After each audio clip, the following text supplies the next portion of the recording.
শক্তিশালী ঝড় ক্যাথলিনের প্রভাবে এখনও যুক্তরাজ্যের কর্নওয়াল উপকূলে বিরাজ করছে বৈরী আবহাওয়া। উপকূলের পাশে রাস্তায় চলা গাড়িতে আছড়ে পড়ছে বিশাল বিশাল ঢেউ।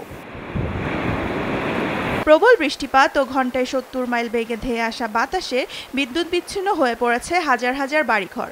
ফলে ভোগান্তিতে পড়েছে ১০,০০০-এর বেশি বাসিন্দা।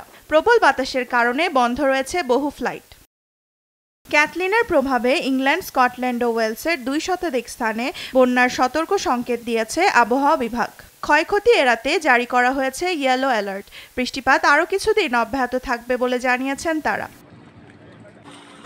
এদিকে রাশিয়ার কাজাখস্তান সীমান্তের কাছে ওরেনবার্গ অঞ্চলের ভয়াবহ বন্যায় প্লাবিত হয়েছে কমপক্ষে ১০,০০০ বাড়িঘর। এই ঘটনায় রোববার অঞ্চলটিতে জারি করা হয়েছে জরুরি অবস্থা। ডুবে গেছে স্কুল ও অন্যান্য স্থাপনাসহ হাজার হাজার ঘরবাড়ি।